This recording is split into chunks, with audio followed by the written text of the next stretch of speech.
साधिका आरती के सानिध्य में आएगी सब प्रेम और आनंद के साथ।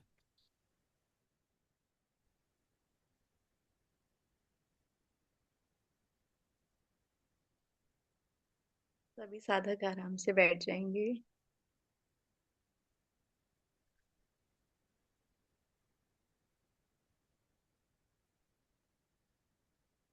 अपनी आती और जाती सांसों पर ध्यान आरती करें। ऊंचे स्वर का बहुत विशेष ध्यान रखना है जी। और आंखें नहीं बंद करनी है। जी। अपनी आती और जाती सांसों पर ध्यान रखेंगे सभी साधक। देखेंगे सांस आ रही है और जा रही है।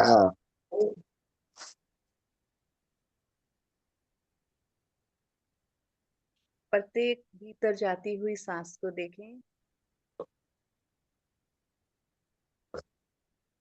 एक ताजी प्राणवायु हमारे शरीर में जा रही है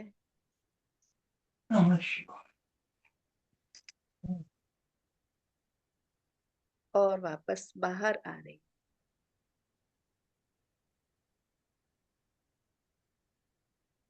फिर एक ताजी प्राणवायु हमारे शरीर में जा रही है, हमारे नाक से होती हुई, गले से होती हुई, हृदय से होती हुई नाभि तक जा रही है और एक चक्कर लगाकर फिर वापस हृदय से होती हुई, गले से होती हुई, नाक से होती हुई बाहर निकल रही।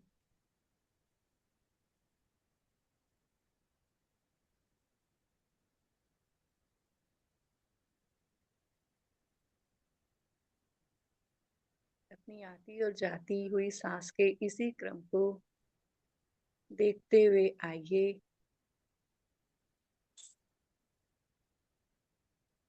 गुरुदेव को प्रणाम करते हुए, प्रकृति का को प्रणाम करते हुए, भगवान जी को प्रणाम करते हुए, इस सारी प्रकृति का शुक्राना करते हुए आइए कुछ देर हम ओम अक्षर का उच्चारण करेंगे और आप सभी मेरे स्वर में स्वर मिलाकर अक्षर का उच्चारण करें।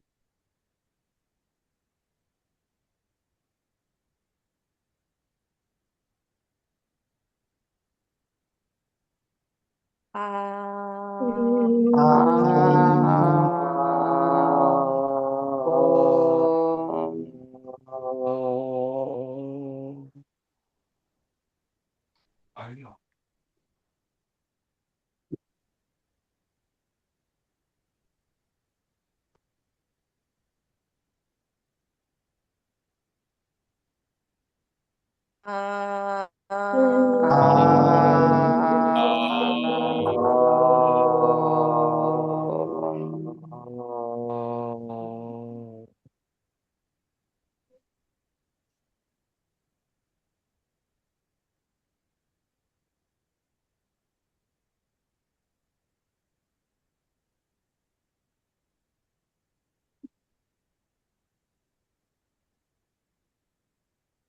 आ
Ya, ya.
आ, आ,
आ,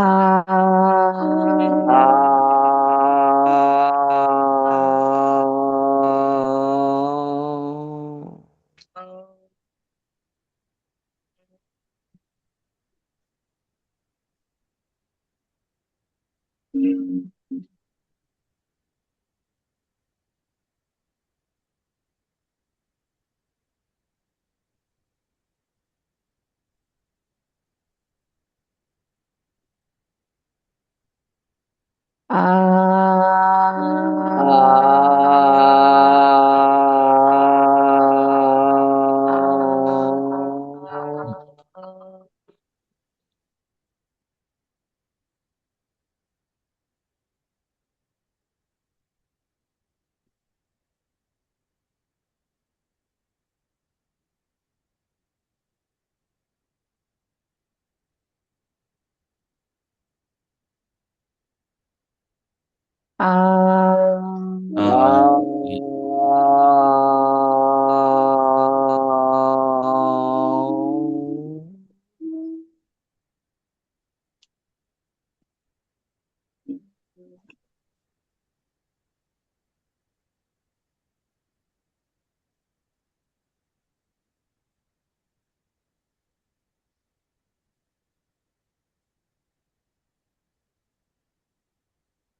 और सभी साधक कुछ देर ओम के उच्चारण को विराम करते हुए मौन में बैठेंगे।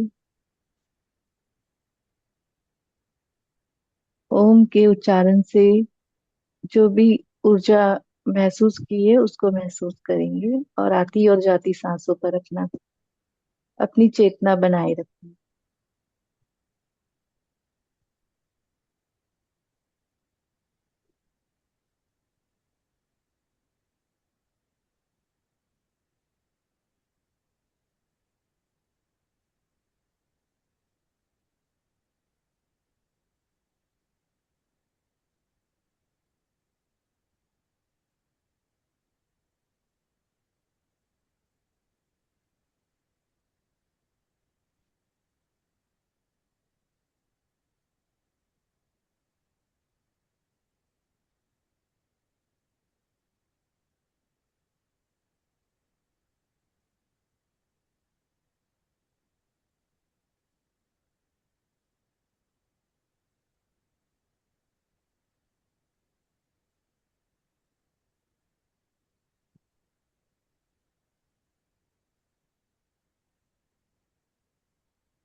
श्री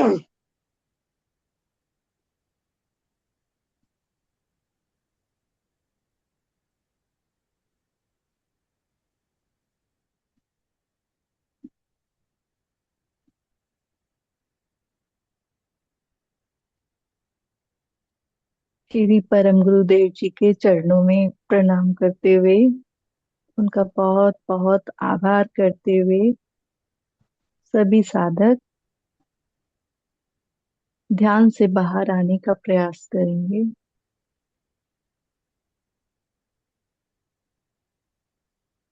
प्रकृति का आभार करते हुए ध्यान से बाहर आए। मुस्कुराते हुए अपनी आंखें खोलें और अपने चारों ओर देखें।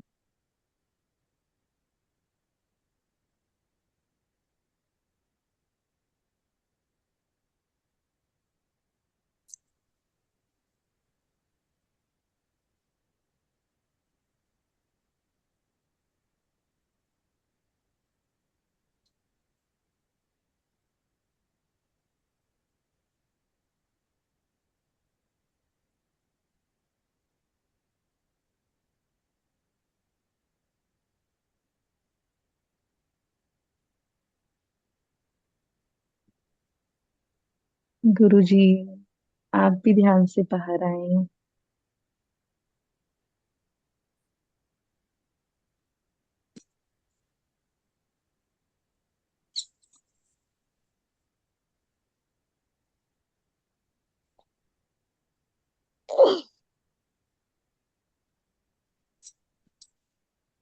सांसों को जीने का इशारा मिल गया। सांसों को जीने का इशारा मिल गया। जिंदगी का पता फिर दोबारा मिल गया। सांसों को देखने का इशारा मिल गया।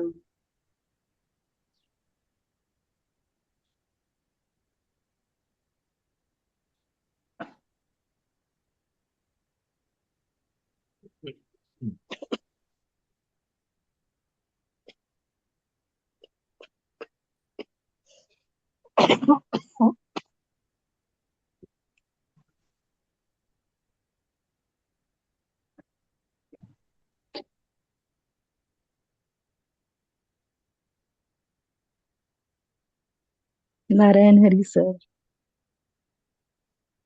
सभी को नारायण हरि।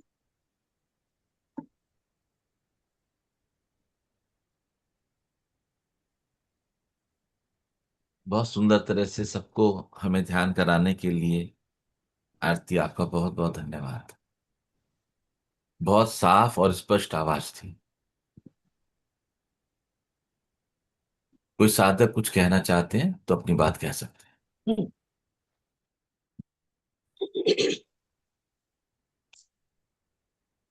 जी, आज ध्यान के समय विचार आए और मैंने महसूस किया उन विचारों में मैं कभी कभी इन्वॉल्व भी हुई,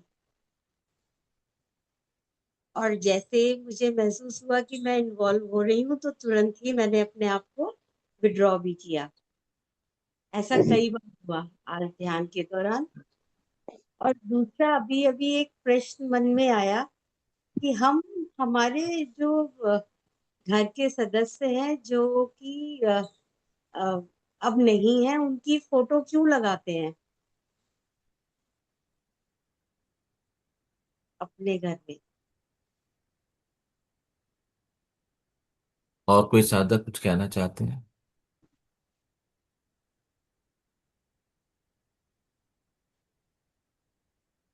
इन्वॉल्वमेंट को समझ लो, सारी बीमारी की जड़ यही है। जब भी किसी साधक किसी संसार में कोई अवस्था हुई, हम तुरंत इन्वॉल्व हो जाएं। ये बहुत बड़ी बीमारी है, सबसे बड़ी बीमारी है ये।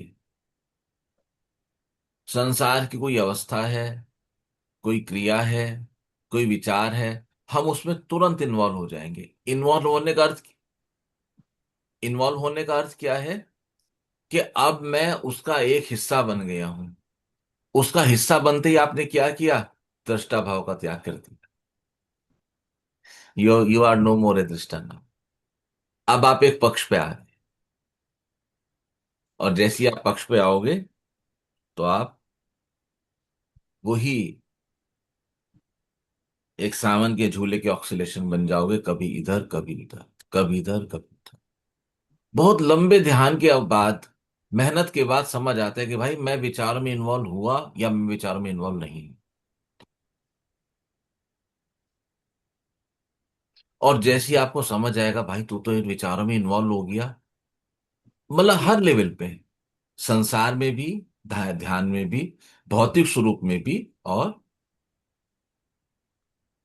आध्यात्मिक जगत की जब आप यात्रा करें ध्यान के माध्यम से, उसमें भी एक लंबे सत्संग के बाद धीरे धीरे ये गुत्थी समझ आने लगती है कि भाई तू इन्वॉल्व हो गई। अगर आपको अपना इन्वॉल्वमेंट समझ आने लगे, तो इन्वॉल्वमेंट समझ आने का एक आपको अच्छा सुफल तुरंत मिलेगा, शुभ परिणाम मिलेगा। क्या मिलेगा? आपको शुभ परिणाम मिलेगा कि जैसी ही जागृति होगी कि मैं इन्वॉल्व हो चुका हूं, आप इमीडिएटली डिस्कनेक्ट हो जाएंगे। ऑटोमेटिकली आपको कुछ करने की आवश्यकता नहीं रहेगी। सन्मुख हो ही जीव वही जगी। ये तुरंत होगा। सहज कहती है कि मुझे आज ऐसा पता लगा। ये पता लगा, ये तुम्हारी यात्रा का फल है। लेकिन गुरुजी मैं बार बार डिस्कनेक्ट होती थी, इसमें तुमने कुछ नहीं किया। वो व्यवस्था ही ऐसी है कि जैसे ही तुम्हें पता लगेगा तुम ऑटोमेटिकली डिस्कनेक्ट हो जाओगे। और दृष्टा भाव में तुम जब तक रहोगे तब तक कर्म नहीं बनते हैं। दृष्टा भाव में रहते हुए विचारिक रूप से इन्वॉल्व हो तो तुम दृष्टा भाव में नहीं हो। तुम्हें लगता है कि मैं दृष्टा भाव में। आप दृष्टा भाव में आए, अब आप कर्ता भाव नहीं, अब आप देख रहे हैं। तो मेरी समझ में कर्ता का एक विपरीत अर्थक अकर्ता नहीं हो सकता। क्योंकि कृष्ण ने कहा कि भाई अर्जुन, कोई भी जीव किसी भी समय एक भी क्षण के लिए कर्म किए बिना तो रह ही नहीं सकता है। तो कर्ता भाव का अगर हमें किसी से सम्यक संतुलन कर सकते हैं, दृष्टा भाव। दृष्टा भाव अगर सहज ऐसे दृष्टा भाव धीरे धीरे उतरने लगा है, तो अब आपको इसको सहेजना होगा। अब आपको आनंद आने लगा। आज आपने वो आनंद का अनुभव लिया कि पहले जब मैं ध्यान में बैठती थी तो गाड़ी कहां से होके कहां निकल जाती थी। नाव नदी के इस बिंदु से चली थी, लेकिन जब देखा तो नाव सैकड़ों किलोमीटर आगे निकल गई। मैं नदी की धारा बन गई। बन जाओ नदी की धारा, लेकिन वहां भी दृष्टा भाव रखो तो अच्छा है। तो आज आपने इस आनंद को जाना कि जब मैं इन्वॉल्व हो जाती हूं तो तुरंत जागरण होता है और मेरा डिस्कनेक्ट होता है। वो डिस्कनेक्शन की वो जीरो अवस्था, वो उदासीन अवस्था, वो नॉन इन्वॉल्वमेंट सिचुएशन की अवस्था कितनी सुंदर है। तो अगर नॉन इन्वॉल्वमेंट होके जाएगा तो आप लाइट फील करो, आप हल्कापन महसूस करो। आप सभी साधक इस चीज को ख्याल में रखें। इसकी प्रैक्टिस कैसे करनी है? इसकी प्रैक्टिस में जब आप संसार में हैं, और संसार में, घर में, परिवार में, ऑफिस में कोई भी स्थिति बने, इमीडिएट रिएक्ट मत करो। बहुत अच्छा प्रयोग किया हमारे एक साधक प्रेमानंद ने इस संदर्भ में।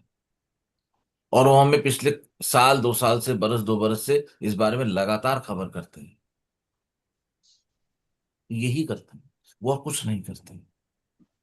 तो कछुआ जैसे अपने अंगों को समेट ले, लेकिन उसको बाहर की जागृति भी बनी हुई है, ठीक इसी प्रकार से जब भी समाज में, घर में, व्यापार में, कहीं भी आप हैं, संसार संसार की किसी भी सिचुएशन में आपको लगे कि आप इन्वॉल्व हुए हो, कोई परिस्थिति आए तो इन्वॉल्व मत हो, उसको देखो दृष्टा भाव से।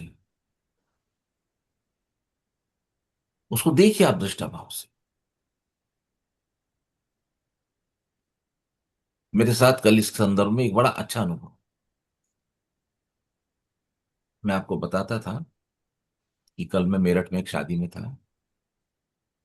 क्योंकि पारिवारिक शादी थी तो पूरे ही परिवार का वहां पर आगमन हुआ।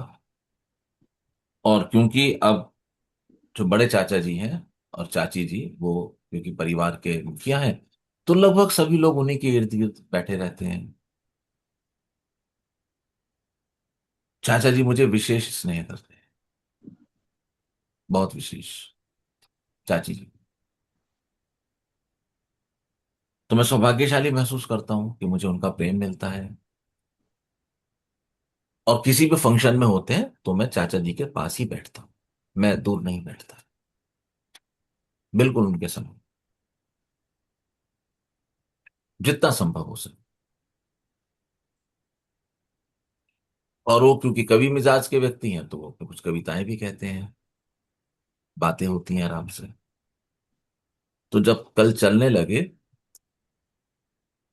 परिवार का एक सदस्य उनको बोला कि मैं चलता हूं। उन्होंने कहा बेटा अपनी मदर को मेरी राम राम कह देना। तो जो परिवार के सदस्य हैं मुझसे कुछ बरस छोटे हैं, तो उन्हें पलट के जवाब देगा फोन कर लेना। उन्होंने कहा मैं फोन तो कर लूंगा, हो सके तो तुम भी कह देना। मैंने कहा मैं कह दूंगा, वो चले। जब वो चले गए तो मैंने चाचा जी से एक बात कही। मैंने कहा चाचा जी, ये आपको बड़ा करारा जवाब दे के गए। चाचा जी भी 86 ईयर्स ओल्ड है, और ईश्वर की कृपा से वो शारीरिक और मानसिक रूप से स्वस्थ और अलर्ट है। आयु संबंधी कुछ ठीक है, प्लस माइनस, बाकी ठीक है, कोई दिक्कत नहीं। मैंने कहा बड़ा करारा जवाब दे के गए। तो उन्होंने मुझे एक बड़ा बढ़िया उत्तर दिया। कहने लगे टुन्नू, वो मुझे करारा जवाब नहीं दे के गए। मैंने कहा अच्छा जी। कहने लगे इसको करारा जवाब नहीं कहते। मैंने कहा जी फिर क्या कहते हैं? कहने लगे इसको गुस्ताखी कहते हैं। मेरे को बड़ा आनंद।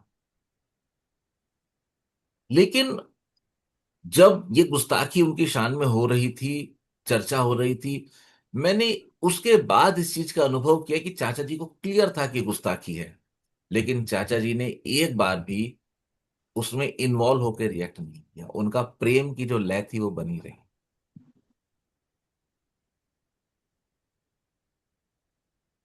और हम देखें कि हम संसार की किसी भी अवस्था में तुरंत इन्वॉल्व हो जाते हैं। उसने मेरा अपमान किया, मैंने इसलिए उसको जवाब दिया। हमारे पास बहुत सारे लॉजिक हैं, बहुत सारे तर्क हैं। इन्वॉल्व नहीं हो, सबसे बड़ी बीमारी है। शास्त्रों में काम, क्रोध, लोभ, मोह, ये सब है ना, इन सबको मत्सा, टाट, ईर्ष्या, इनको बीमारी कहा गया। मेरी समझ में सबसे बड़ी बीमारी इन्वॉल्वमेंट है, इनकी मूल इन्वॉल्वमेंट है। अगर हम इन्वॉल्व ही नहीं होंगे किसी अवस्था में, तो किसी अवस्था में तो है तो हम उस समय दृष्टा भाव में। ये सब सर्वोत्तम भाव, कृष्ण का सबसे प्रिय भाव है, दृष्टा भाव का हो जाए ना। कृष्ण ने कहा बार बार, निकलिए आप लोग, निकलिए दृष्टा भाव में आइए। दृष्टा भाव में नहीं कैसे आए, छोड़ दो इस चीज को। तो मुझे इन्वॉल्व नहीं होना है बस। कुछ भी जीवन की स्थिति आ जाए, देखिए, अलर्ट रहिए, इन्वॉल्व मत होइए। समय आएगा, आपको प्रतिक्रिया देनी है या एक्शन लेना है, ऑटोमेटिकली होगा, करेक्ट होगा, सही होगा। इन्वॉल्व। सहज आपको आपके प्रश्न का उत्तर मिल गया। जी गुरु जी। इन्वॉल्वमेंट के संबंध में अगर किसी और साधक को कुछ कहना है तो कह सकते हैं, फिर हम सहज के दूसरे प्रश्न को उठाएंगे।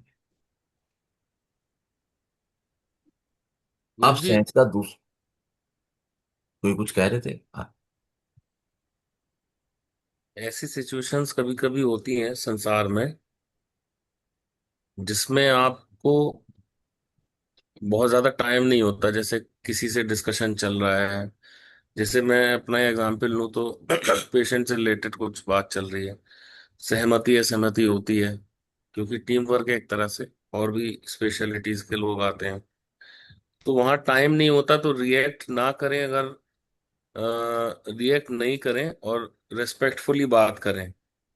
लेकिन बोलना तो उसी टाइम पड़ेगा आपको, तो इन्वॉल्व ना हो और समझो इस रेस्पेक्ट। चीज को, हम्म। इसकी गहराई को समझो जो ज्योति ने उठाया है। ठीक है। ज्योति ने इस संदर्भ को सिर्फ प्रोफेशनल एस्पेक्ट पे उठाया है इसे, और इन्वॉल्वमेंट की जो मूल चर्चा है वो व्यक्ति के व्यक्तित्व के आधार पे मैं चर्चा करता हूं। तो हम कब इन्वॉल्व होंगे? जब भी हम हर्ट होंगे, जब भी हमारी ईगो हर्ट होगी, जब भी कोई हमारा अपमान करेगा। तो पूरी संभावना है ज्योति कि जब आप प्रोफेशनली किसी पेशेंट के केस को डिस्कस कर रहे हैं और यहां पे दो घटना घट रही है। प्रोफेशनली आप चर्चा कर रहे हैं, जो आपकी एक्सपर्टीज है, आप उस बारे में अपना मत रख रहे हैं। आपका उद्देश्य किसी एक व्यक्ति का कल्याण है शारीरिक तल पर, और ऐसी पूरी संभावना है कि एक अन्य सीनियर डॉक्टर संयोगवश या किसी भी कारण से आपकी शान में गुस्ताखी करके बात करते हैं। ऐसा संभावना है। एक जूनियर डॉक्टर भी ऐसा कर सकता।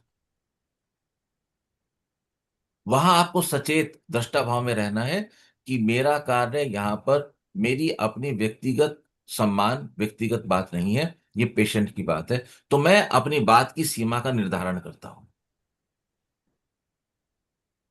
तो आपको रिएक्ट नहीं करना है। There is a difference between react and respond. आपने रेस्पॉन्ड करना है तब, अगर आपको ऐसा लगे कि ये बात आउट ऑफ प्रोटोकॉल और आउट ऑफ सब्जेक्ट है, तो आप तुरंत कहें इस मुद्दे को हम बाद में चर्चा करेंगे, अभी हमारा विषय ये है। आपने रेस्पॉन्ड किया। मैं कभी नहीं कहता कि अपमान करा के घर वापस आ जाओ, लेकिन मैं कहता हूं कि बदले में अपमान करके मत आओ। आप रेस्पॉन्ड करो। आप उनको उनकी सीमाओं के बारे में जानकारी दो। आप बताओ उनको कि आपकी सीमा ये है, और इससे अधिक इंटरफेस मुझे आपसे नहीं करना है, लेकिन बहुत प्रेम के साथ। इससे अधिक इंटरफेस नहीं करना है, ये मेरे शब्द गुप्त हैं, क्योंकि आपने कहा कि मुझे इस सब्जेक्ट पे हम फोकस करेंगे, अन्य सब्जेक्ट अभी व्यर्थ हैं। अगर उस व्यक्ति में थोड़ी सी भी तहजीब होगी, थोड़ा सा भी जागरण होगा, उसको घर में अच्छी चीजें सिखाई गई होंगी, वो अपनी मेहनत से इतनी उन्नति के शिखर पहुंचा होगा, तो वो मीटिंग के बाद या तभी आपको सॉरी कहेगा। सीनियर होगा, सॉरी नहीं कहेगा, तो बोलेगा आइए भारद्वाज साहब, let us have a cup of T together. ये उनका सॉरी कहने का तरीका। बात खत्म हो गई। यदि ऐसा नहीं है, तो अब आप उस व्यक्ति के साथ अपने जो इंटरफेसिंग है उसको कम करते चले जाएं। वो व्यक्ति इस लायक नहीं, उससे बात की जाए। व्यक्तियों को चुनिए, मुझे किससे बात करनी है। सबसे बात मत कीजिए, आप चुनाव करिए। और किसी व्यक्ति के मुंह से निकला पहला शब्द आपके लिए एक ट्रम्प कार्ड है चुनने के लिए, कि मुझे इस व्यक्ति से आगे चर्चा बात करनी है, इसके साथ बैठना है, उठ के चले जाइए, कोई आपत्ति नहीं।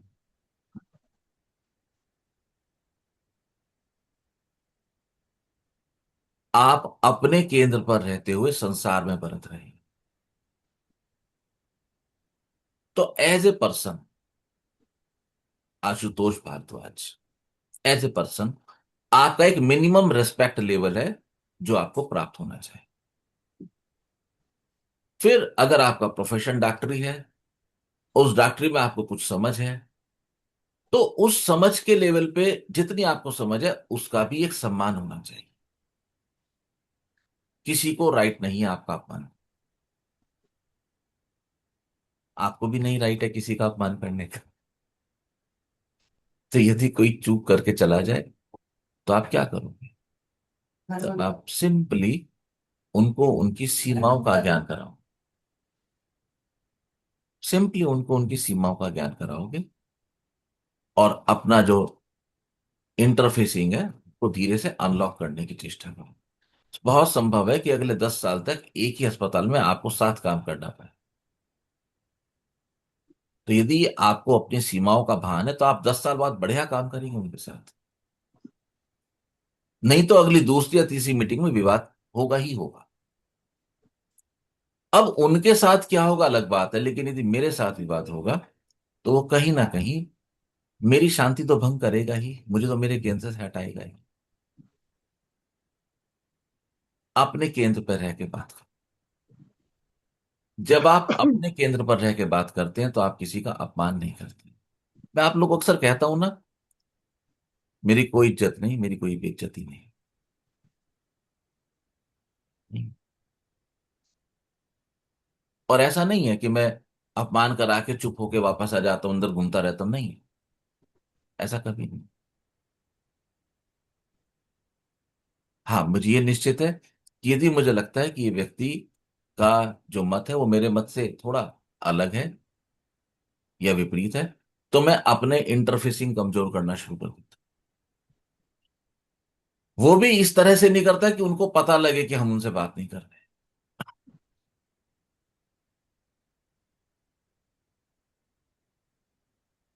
क्योंकि यदि उनको पता लगेगा तो ये रिस्पॉन्ड नहीं है, ये रिएक्शन।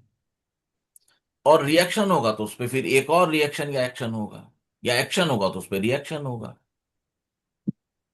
और जब इस तरह से होगा तो एक्शन रिएक्शन की चेन चलती रहेगी। मैंने गोला फेंका, उसने गोला फेंका, उसने गोला फेंका, मैंने गोला फेंका, उसने गोला फेंका, उसकी गोले फेंकने की एक लिमिट है, मैंने 2 कदम पीछे हट गया,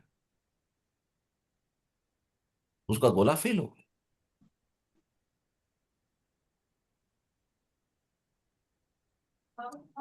ज्योति, क्लियर हुआ आपको? इस संदर्भ में किसी को, इन्वॉल्वमेंट के संदर्भ में किसी को कुछ कहना या पूछना है तो कह सकते हैं। ठीक है। अब सहज का पॉइंट क्या है? सहज की जो हमारे परिवार की डिपार्टेड सोल्स हैं उनकी तस्वीरों के संदर्भ में उन्होंने पूछा, रखनी चाहिए या नहीं रखनी चाहिए, यही पूछा ना? जी गुरु।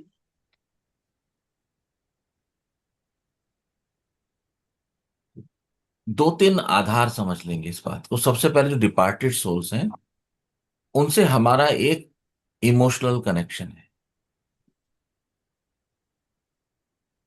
ठीक है, पहले इसको संसार पे समझ लेते हैं, फिर इसको दिशाओं पे समझ लेते हैं, फिर इसको मनोविज्ञान से समझ लेते हैं।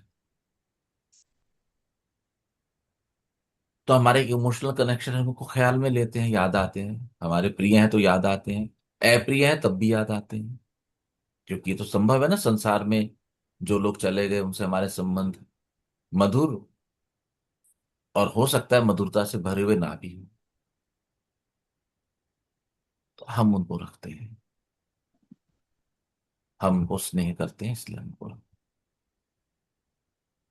पहले समय में जब व्यापार पीढ़ी दर पीढ़ी चलता था, बहुत विशेष रूप से अग्रवाल समाज, बनिया समुदाय, वैश्य समुदाय, अग्रवाल तो कहना शायद ठीक नहीं, वैश्य समुदाय, तो वहां पर गद्दी की पहचान होती थी और कम्युनिकेशन के ज्यादा साधन नहीं थे। तो जब व्यापारी यात्रा पे आते थे साल में 6 महीने में तो सॉरी,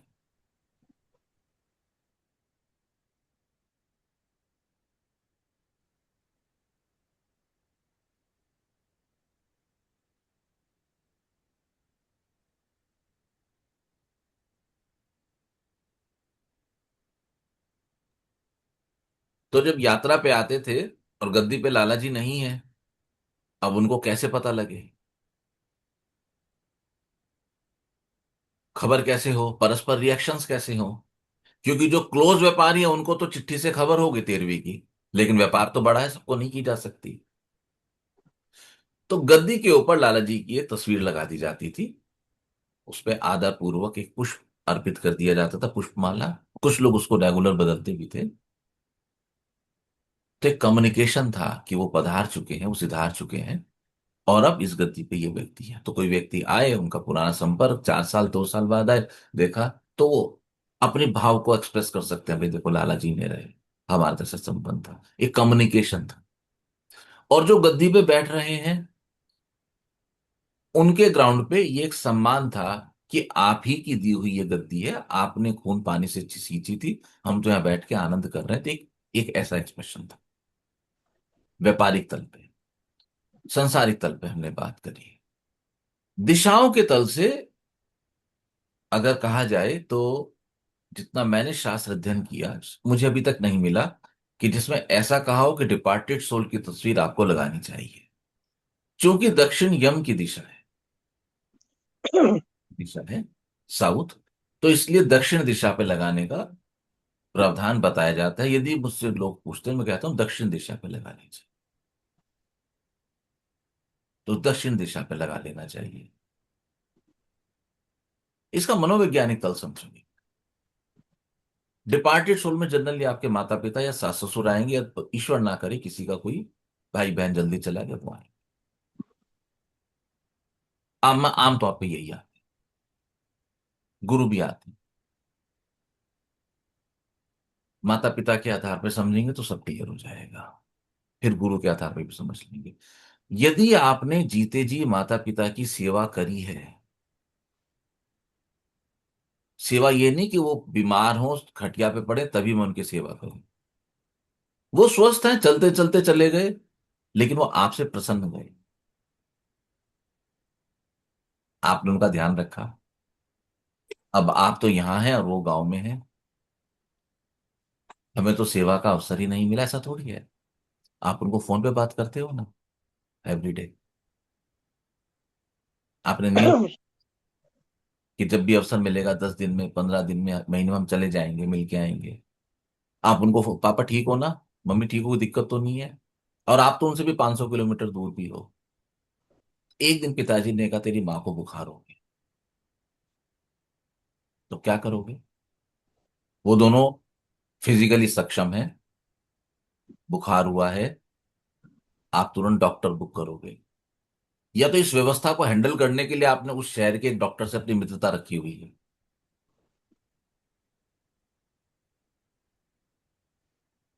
आजकल ऑनलाइन से मेडिसिन बुक हो सकती है, ऑनलाइन से ब्लड टेस्टिंग बुक हो सकती है। ये सेवा ही है, आज के काल में सेवा ही है। तो जो भी अवसर आपको मिले, यदि साथ है माता पिता, तो क्या सुबह का 1 कप चाय उनके साथ बैठ के पीते हो? काफी है। रिक्वायरमेंट पता ही होती है आपको। शाम को आके उनके साथ बैठते हो, कुछ ऐसा सेटिंग की हुई है कि एक मील मैं उनके साथ लूं। तो अगर आपने ये सेवा करी है उनको, यानी अर्थात प्रेम दिया है, तो फिर आपको फोटो लगाने की कोई आवश्यकता नहीं। Not required. आपने जीते जी उनसे अच्छा जीवन जिए। यदि जीते जी आपने उनकी सेवा नहीं की, उनको प्रेम नहीं दिया, तो फोटो लगाने की क्या आवश्यकता है? तो भी उसकी जरूरत नहीं। सेम व्यवस्था गुरु के साथ है। अगर जीते जी आप गुरु को मिलते रहे हैं और उनके द्वारा बताए हुए मार्ग को अवलंबन करते रहे हैं, फॉलो करके चलते रहे हैं, कितना चले कितना नहीं चले वो मुद्दा नहीं। चलते रहे। सॉरी। तो फिर कोई जरूरत नहीं है। और अगर जीते जी ही गुरु को फॉलो नहीं किया, तो मरने के बाद गुरु की तस्वीर क्या खाक करेगी तुम्हारा? अब तो चुप है, तो कोई आवश्यकता नहीं है। तो अपने बुद्धि विवेक से आप निर्णय लें कि क्या तस्वीर लगानी चाहिए।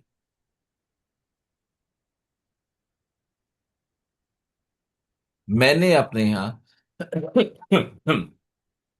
अपने माता पिता गुरु की तस्वीर नहीं लगा रखी, अभी तक तो नहीं। नहीं। मेरे जो क्षण बीते मेरे पिता के साथ, 3.5 साल, वो मेरा अनुभव आज भी आनंद देता है। हम जितने लोग यहाँ बैठे हैं, उसमें सहज साक्षी है उन क्षणों की।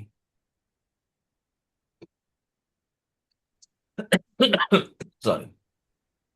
वो पूरी तरह बेड रिडन थे। उठना बैठना भी मुश्किल था। और मेरी नौकरी थी हीरो होंडा की। तो क्या दिक्कत है? हम अच्छे से जिए ना। हम अच्छे से जिए। बहुत अच्छा किया नहीं, ऐसा कहना गलत है। जितना संभव था, to the best of my capacity I tried. बस इतना सा। बस बहुत है। अब मेरे ख्याल से 3-4 साल उषा जी की सासू माँ बिस्तर पे रही। और उनको एक समस्या थी, वो खाएंगी तो उषा जी के हाथ का पराठा खाएंगी। हमने चर्चा करी थी इस बारे में। तो जब तक ये स्वस्थ नहीं बना के देती नहीं ना पराठा,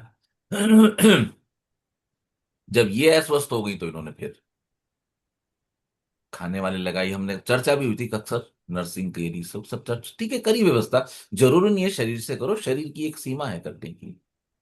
अब जब इन्होंने, सॉरी, इतने लंबे समय सांस का ख्याल रखा।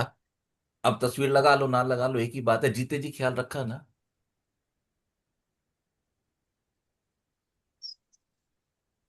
तो भाई, ये तस्वीर लगाना, ये गुरु की तस्वीर वो लगाते हैं जो गुरु को फॉलो नहीं करते। या फिर एक आपको स्थिति आएगी गुरु के साथ कि जहां पर आपको ऊर्जा मिलेगी गुरु की तस्वीर से। सामान्यतया गुरु वो तस्वीर आपको स्वयं देके जाते हैं।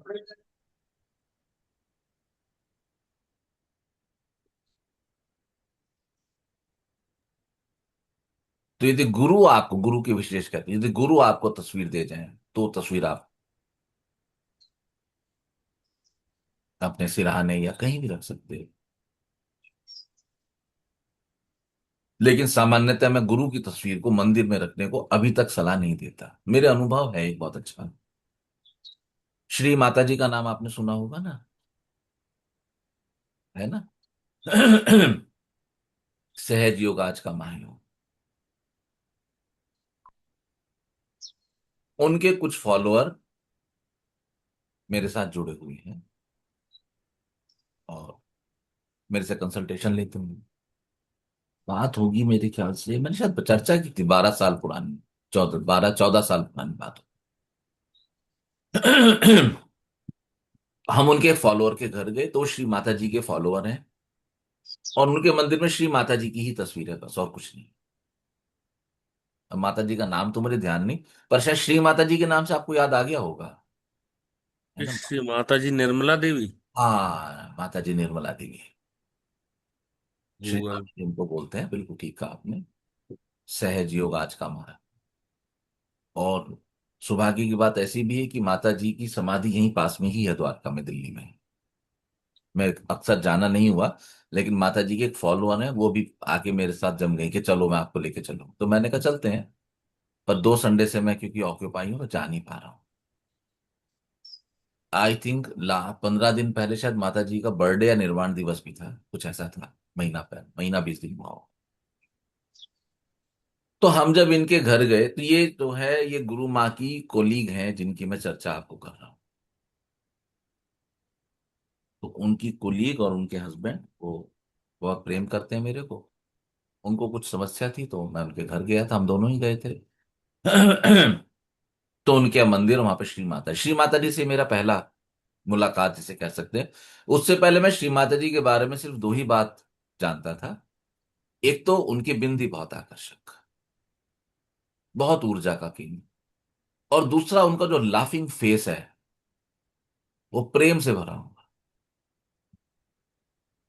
3 महिला महान साधक, जिसमें से तीनों ही हमारे जीवन काल में हुई। मां आनंदमयी, श्री माता जी, और अम्मा, अगर आप दक्षिण की एक साधिका है बहुत बड़ी अम्मा, इन तीन के चेहरे में आप एक चीज कॉमन पाओगे, ये महान महिला साधक है हमारे जीवन की। जब ये धरती पे चली तो हम धरती पर थे। मानंदमयी ने शायद शरीर छोड़ा है मेरे ख्याल से 80s के आसपास कुछ, मुझे अगर गलत ध्यान नहीं है। वो हमें ख्याल है, हम रुड़की में थे, हरिद्वार में उन्होंने शरीर त्याग किया था, मुझे जितना ध्यान है। तो इंदिरा जी गई थी वहां पर। इनकी मुस्कान में एक अजीब डिविनिटी, सहजता है, सौम्यता है। इनकी आंखों में, तीनों की आंखों में थोड़ा सा मां आनंदमयी की आंखें अधिक ध्यान ध्यान की मिलेगी आप। तो उनकी आंखों में भी है, लेकिन क्योंकि वो पकड़ना पड़ेगा, लेकिन सबकी आंखों में एक बड़ी, एक ठंडक है, एक अजीब सी ठंडाई है, एक अजीब सी गहराई है, एक ठंडक है। तो अब हम वो तस्वीर वो मंदिर में देखे तो श्री माता जी की तस्वीर थी। और मेरे को ये भाव कि गुरु तस्वीर नहीं रखते, लेकिन मैं इससे बंधा हुआ नहीं हूं, तो मैं किसी भी नए प्रयोग के लिए तैयार हूं। स्थिति ऐसी बनी कि ये मंदिर है, मंदिर में फ्रंट में मैं खड़ा हो गया, साथ में मेरी धर्मपत्नी खड़ी हो गई, और वो पति पत्नी साइड में ऐसे खड़े हैं कि उनको मंदिर नहीं दिखता अपना मंदिर में क्या है। और मैंने वो देखा, ये मेरा श्री माता जी से पहला साक्षात्कार था। मैंने पहली बार उनको तस्वीर रूप में, तो समीप से मैं उनको मिला था, नहीं तो मैंने होर्डिंग से अब ऐसे ही देखा। और उनकी वो सुंदरता थी, मैं उसमें खो गया। और क्योंकि कोई जजमेंटल प्रवृत्ति नहीं है, तो ऐसा भी नहीं था कि मंदिर में क्यों रख दी, ये तो डिपार्टेड सोल है, माता जी तब तक जा चुकी थी। और अभी मैं सोच रहा हूं कि मुझे क्या सलाह देनी चाहिए। इतने में माता जी ने पलके झपक दी अपनी।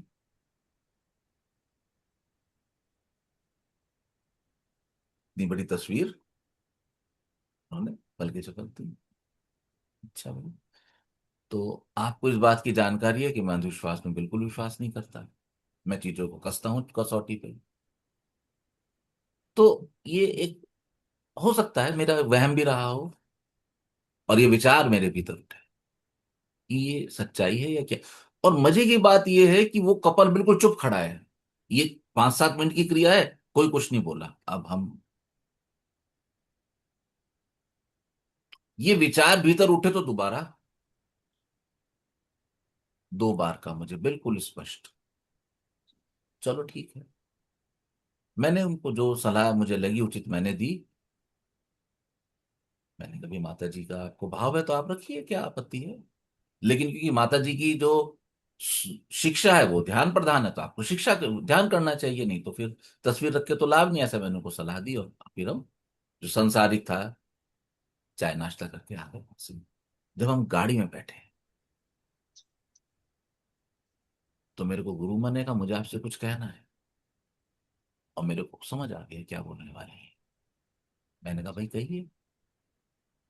कहने लगी, मेरे को ऐसा लगा कि श्री माता जी ने पलके झपकी। अभी वो पॉइंट मैच हो रहा है। तो मैंने उनसे कहा, मैं परीक्षा कसौटी करता हूं ना, कसौटी करना चाह रहा था। मैंने कहा अगर तुम्हें ऐसा वहम हुआ तो कितनी बार ये वहम हुआ तुम्हें। कहती 2 बार हुआ। 2 बार हुआ। तो मैंने कहा तुमने भी देखा पलके झपकी। कहती उन्होंने सच में झपकी थी। मैंने कहा अब जब तुम भी कह रही हो तो हाँ, सच में झपकी। क्योंकि एक व्यक्ति गलत हो सकता है, दो गलत नहीं हो सकते। तब मुझे वो सारी चीजें स्पष्ट होनी शुरू हो गई कि कैसे हम दोनों ही उस मंदिर के सामने खड़े थे, कैसे वो पति पत्नी हमसे कम से कम 10 फीट की दूरी बना के साइड में खड़े हुए थे। तब मुझे उनका भगत जी का वो सूत्र याद आया कि जब भी कभी, मैंने आपको चर्चा की थी कि जब भी कभी मुझे तुमसे ऐसे प्रेम से बात करनी, क्या ख्याल है ना, शादी में मिले थे, कोई व्यक्ति मेरी नमस्ते का जवाब नहीं देता था। तब मुझे उनका सूत्र याद आ गया। माता जी ने वो एक ऑरा तैयार किया। उस समय सिर्फ हम, डिविनिटी है, अध्यात्म। मैं इसी आधार पर तुमसे कहता हूं कि जब मैं नहीं रहूंगा और तुम्हारे सामने अवस्था आएगी, जब मैं वाणी रूप में नहीं रहूंगा बोलता हुआ, तुम्हारे साथ, तो तुम्हें हर बात याद आ जाएगी। तो हमें इतना सहज स्वयं को ओपन रखना पड़ेगा, अन्याय ना हो जाए। अब वहां वो साक्षात माता जी बैठी हुई हैं, यदि मेरी ये बात सुन के किसी को अंधविश्वास लगे तो लगे, मुझे कोई आपत्ति भी नहीं है उसमें। मैं ये भी नहीं कह रहा कि आप माता जी के फॉलोअर बन जाओ, मैं ये भी नहीं कह रहा कि वो ऐसा हुआ ही था। मैं सिर्फ इतना कहना चाहता हूं कि ये मेरा और मेरी धर्मपत्नी का अनुभव था, और ये सत्य था। और जब वो ऊर्जा इतने साक्षात रूप में वहां विराजमान है, अब मैं कहूं इस तस्वीर को हटा दो, ये तो डिपार्टेड सोल है। तो ये बड़े विस्तृत चर्चा के विषय, इसलिए मैंने आपसे कहा था कि मैं इसको अलग अलग तल पे चर्चा करूंगा। और आप लोग बिल्कुल इस चीज के हकदार नहीं है कि मेरा कोई भी निर्णय आपके ऊपर लादा जाए। आपके स्वयं के निर्णय। आप स्वयं अपनी आध्यात्मिक अवस्था को देखिए। एक व्यापारी अपने व्यापारिक अवस्था के चलते हुए यदि उसको ऐसा लगे कि भाई यहाँ गद्दी पर तस्वीर लगानी उचित है, तो लगाइए, उसका व्यापार है, आइडेंटिफिकेशन है उन बाबूजी से, उन लाला जी से। अगर आपने अपने माता पिता की सेवा नहीं करी है और अब मरने के बाद लगाना चाहते हैं, तो फिर उसकी आवश्यकता नहीं है। ये ड्रामेटिक हो जाएगा। यदि आपने उनका ख्याल रखा है तो लगाने की आवश्यकता नहीं है, आप जी लिए उनके साथ। लेकिन गुरु के संदर्भ में कुछ विशेष चीज, कुछ अलग तरह से, कुछ हटके जरूर सोचना।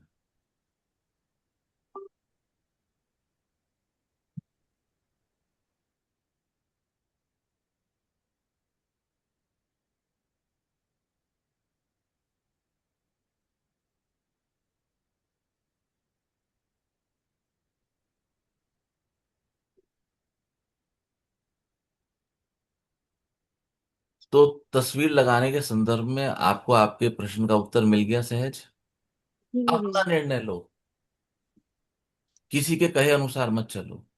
Take your own decision. किसी माइंडसेट से मत चलो, कोई आवश्यकता ही नहीं है। ठीक है, आज विराम दें। बहुत अच्छा, प्रेम सब अच्छा है, ऑल गुड। हाँ एकदम ठीक है सर। बच्चा बोलने का मन कम करता है। कल सुबह 7 बजे हम सब मिलेंगे, फिर साधना करेंगे मिलकर। तब तक आप सब आनंदित रहें। आप सबके जीवन में ईश्वरीय प्रेम खूब बरसता रहे। आप सबका कल्याण हो। नारायण। नारायण। हम्म, हाँ